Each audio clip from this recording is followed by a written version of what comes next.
Dans cette capsule, nous allons observer comment parler de quantité avec un, une, des, du, de la, de, l'apostrophe et des expressions de quantité telles que un peu de, beaucoup de, quelques, plusieurs, etc. D'abord, pour parler d'une quantité précise au singulier, nous utilisons un déterminant ou un article indéfini. Un au masculin et une au féminin. Par exemple, au travail, il y a un ascenseur. J'utilise un et une quand je parle de quelque chose qui n'est pas connu de tout le monde, sans donner de précision. Si je dis j'écoute une capsule, on ne sait pas de quelle capsule je parle.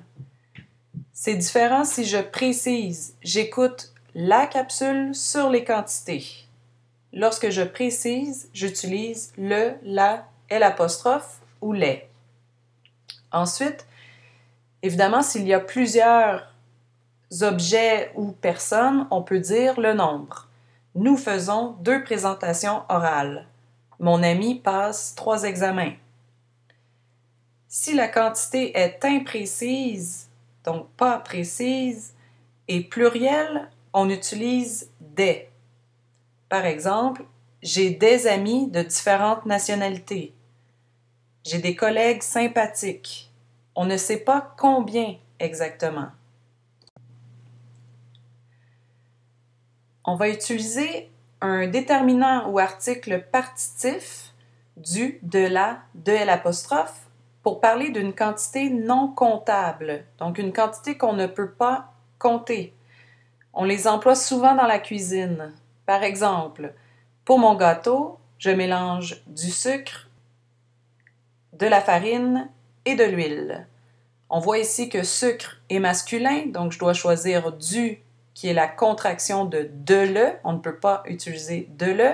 Farine est féminin et on utilise de l'apostrophe devant une voyelle ou un H non aspiré, que ce soit masculin ou féminin. Pour tous les liquides, je vais choisir un partitif parce que je ne peux pas les compter. Je vais dire je bois du lait parce que lait est masculin, du café, du thé, du jus, de la bière, bière est féminin, ou de l'eau, eau commence par une voyelle.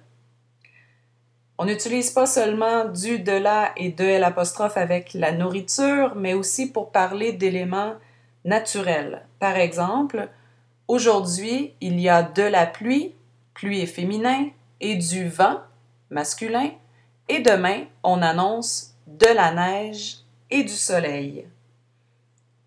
Un autre exemple, je cherche du travail parce que je veux de l'argent. Argent commence par une voyelle, alors j'utilise de l'apostrophe.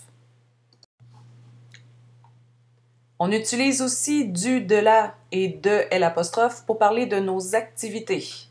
Que ce soit des activités sportives, par exemple, je fais du sport, de la natation, du ski, de l'escalade, de la course, des activités de loisirs, un instrument, par exemple, je joue du piano, du violon, de la clarinette, de la guitare, etc.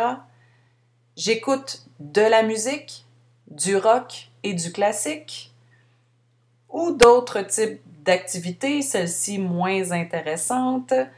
Par exemple, je fais du ménage et du lavage chaque dimanche. On peut préciser la quantité des objets. Par exemple, on a vu lorsqu'on utilise du, on ne connaît pas la quantité. Je bois du vin. Si on veut la préciser, on doit ajouter une expression de quantité. Par exemple, j'achète 1 litre de vin. Je dis toujours de après la quantité ou des apostrophes si le nom commence par une voyelle. Comme l'exemple suivant. Je bois de l'eau, mais j'apporte une bouteille d'eau. Ici, eau commence par une voyelle, alors je mets des apostrophes. Il y a des tonnes d'exemples pour la quantité. Un peu de sucre, beaucoup d'amis, 1 kilo de carottes, une assiette de légumes, un morceau de gâteau, etc. Ils se forment toujours de la même manière. Un adverbe ou un nom, plus de et le nom suivant. Pour les objets comptables ou les personnes, on peut choisir des déterminants comme quelques ou plusieurs. Nous mangeons quelques fruits. Nous invitons plusieurs personnes. Dans les deux cas, la quantité n'est pas précise. Si on veut préciser, on doit dire le nombre exact. Nous invitons 5 personnes. Nous invitons 10 personnes. Lorsque c'est négatif, on dit pas de. Les déterminants indéfinis, un, une, des, les nombres, 2, 3, 4, etc. Les partitifs, du, de la, de l'apostrophe, et toutes les expressions de quantité que nous avons vues, plusieurs, quelques, un peu de, 1 litre de, etc., deviennent toujours ne plus pas de. On écrit pas d' apostrophe devant un nom qui commence par une voyelle et n apostrophe devant une voyelle. Je reprends des phrases de la capsule, mais négativement. Il n'y a pas d'ascenseur. Je n'écoute pas de capsule. Je n'ai pas d'amis de différentes nationalités. Je n'ai pas de collègues sympathiques. Je ne bois pas de café, pas d'eau. Je ne fais pas de natation, pas de ski, pas d'escalade. Aujourd'hui, il n'y a pas de vent et pas de neige. Ce serait une erreur de dire « il n'y a pas un ascenseur ». On doit toujours dire « il n'y a pas d'ascenseur ». Vous avez peut-être remarqué que certains noms prennent un S et d'autres non lorsque la phrase est négative. Nous allons comparer ces phrases négatives. Je n'ai pas d'amis, amis avec S.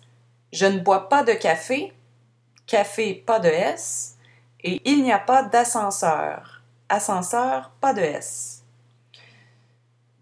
Pour savoir si le nom prend un S ou pas, on doit se demander si la phrase était positive. Est-ce que j'écrirais un S ou non? À l'affirmative, on dit habituellement « j'ai des amis » au pluriel. Donc, si la phrase est négative, on écrit un S à ami. Toutefois, on dit, lorsque la phrase est affirmative, on dit « je bois du café » au singulier. Donc, si la phrase est négative, on écrit « café » au singulier. À l'affirmative, on va dire « il y a un ascenseur ». On pourrait aussi dire « il y a des ascenseurs ». Donc, lorsque la phrase est négative, on utilise notre logique et on écrit le nom au singulier ou au pluriel. Il y a parfois les deux possibilités. Finalement, ne soyez pas trop négatif. Avec un peu de pratique, les expressions de quantité, ce n'est pas si difficile.